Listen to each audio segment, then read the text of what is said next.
Supreme ಕೋರ್ಟ್ನಲ್ಲಿ high drama. ನ್ಯಾಯಾಧೀಶರತ್ತ ದಾಖಲೆ ಎಸೆದು ನಿಂದಿಸಿದ ಅರ್ಜಿದಾರ. Are you the party in person? Yes. Prabal Pratap. Yes. Mr. Judicial Servant, I order you to order the registration of FIR against ACP Vikas Nagar Lucknow and You are Duplex ordering me. Technologies.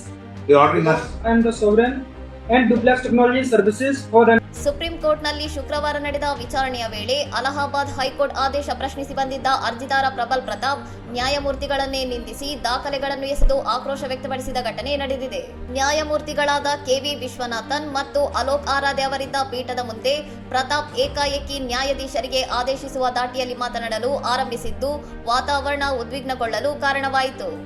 ನೀವು ನನಗೆ ಆದೇಶ ನೀಡುತ್ತಿದ್ದೀರಾ ಎಂದು ನ್ಯಾಯಮೂರ್ತಿ ವಿಶ್ವನಾಥನ್ ಪ್ರಶ್ನಿಸಿದಾಗ ಅರ್ಜಿದಾರ ಮತ್ತಷ್ಟು ಆಕ್ರಮಣಕಾರಿಯಾಗಿ ವರ್ತಿಸಿ ನ್ಯಾಯಾಲಯದ ದಾಖಲೆಗಳನ್ನು ಗಾಳಿಯಲ್ಲಿ ಎಸೆದು ನಿಂದನೀಯ ಭಾಷೆ ಬಳಸಿದ್ದಾರೆ.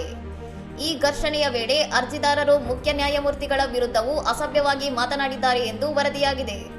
ತಕ್ಷಣವೇ ಮಧ್ಯಪ್ರವೇಶಿಸಿದ ಭದ್ರತಾ ಸಿಬ್ಬಂದಿ ಪ್ರತಾಪ್ ಅವರನ್ನು ನ್ಯಾಯಾಲಯದ ಕೋಣೆಯಿಂದ ಹೊರಗೆಳೆದು ಸುವ್ಯವಸ್ಥೆಯನ್ನು ಮರುಸ್ಥಾಪಿಸಿದರು. ನ್ಯಾಯಪೀಠವು ಈ ಪ್ರಚೋದನಕಾರಿ ವರ್ತನೆಯನ್ನು ಕಂಡು ಶಾಂತವಾಗಿತ್ತು ಮತ್ತು ಆಕ್ರೋಶಕ್ಕೆ ಯಾವುದೇ ಪ್ರತಿಕ್ರಿಯೆ ನೀಡದೆ ವಿಚಾರಣೆಯನ್ನು ಮುಂದುವರಿಸಿತು. ಇನ್ನಷ್ಟು ಸುದ್ದಿಗಳಿಗಾಗಿ ನೋಡ್ತಾ ಇರಿ ಸೌರಂ ಟಿವಿ.